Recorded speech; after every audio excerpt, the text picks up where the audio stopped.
Halo sahabat Merdeka, berjumpa dengan saya Lulu Handayani dalam Top News Kamis 1 Agustus 2024. Berita pertama, Presiden Joko Widodo secara tegas bicara peluang adanya reshuffle menteri menjelang masa jabatannya berakhir. Selanjutnya, Menteri Pertahanan Prabowo Subianto menemui Presiden Rusia Vladimir Putin membahas perkuat kerjasama. Presiden Jokowi menanggapi kabar akan melakukan perombakan Kabinet Menteri Indonesia Maju. Ia menegaskan perombakan menteri bisa saja dilakukan dengan mempertimbangkan segala kebutuhan.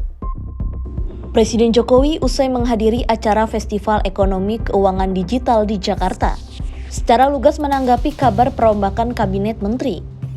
Hal ini sekaligus menanggapi terkait kabar Menteri ESDM Arifin Tashrif yang akan digantikan oleh Menteri Investasi Kepala BKPM Bahlil Lahadalia. Kalau Pak, kemarin Pak Bahlil katanya jadi Menteri SDM, isu reshuffle katanya Pak Bahlil jadi Menteri SDM, itu betul? Katanya siapa? Ada isu yang Katanya siapa? kalau di Joko itu betul nggak Pak? Hah? Katanya siapa? Ya isu memang nggak usah saya jawab. Tapi ada rencana reshuffle yang dekat nggak Pak? Ada rencana reshuffle lagi nggak Pak? Ya bisa aja kalau diperlukan. Kalau diperlukan.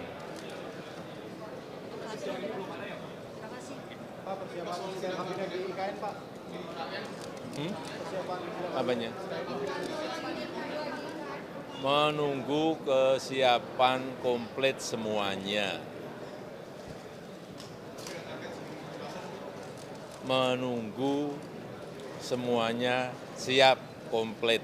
Katanya mengajak relawan. Tidak hanya listriknya, tidak hanya airnya, tapi juga AC-nya, kursinya, furniturnya, semuanya harus komplit semuanya. Sebelumnya, Koordinator Staf Khusus Presiden, Ari Dwi Payana membantah jika Presiden Jokowi akan melantik sejumlah menteri di Ibu Kota Nusantara atau IKN dalam waktu dekat. Ia menegaskan hingga saat ini belum ada rencana agenda perombakan kabinet.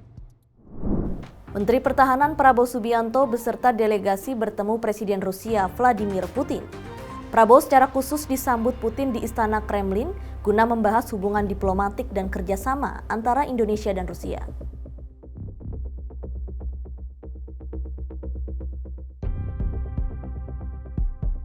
Inilah detik-detik Prabowo dicegat oleh pejabat Rusia di Istana Kremlin jelang bertemu dengan Vladimir Putin.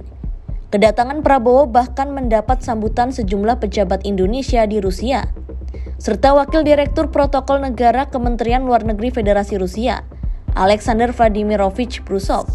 Selanjutnya, Prabowo memasuki Istana Kremlin untuk bertemu dengan Presiden Rusia Vladimir Putin.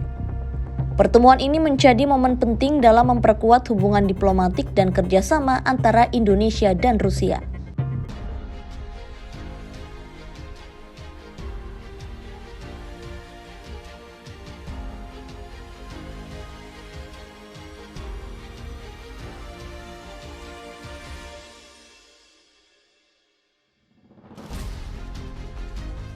Thank you very much for receiving me.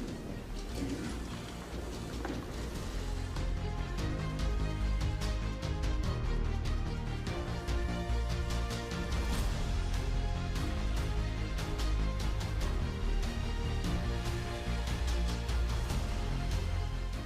As you know,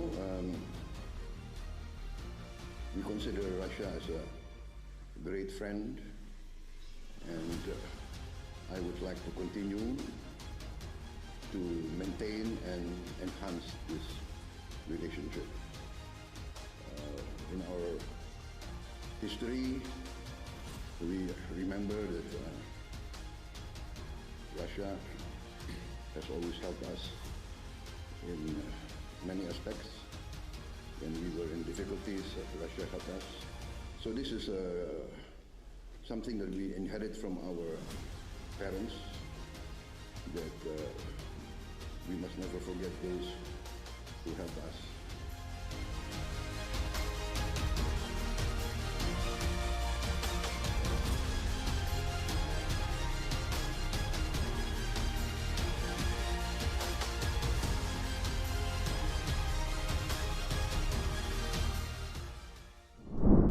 Demikian informasi kali ini bersama saya, Lulu Handayani. Simak berita lainnya hanya di merdeka.com.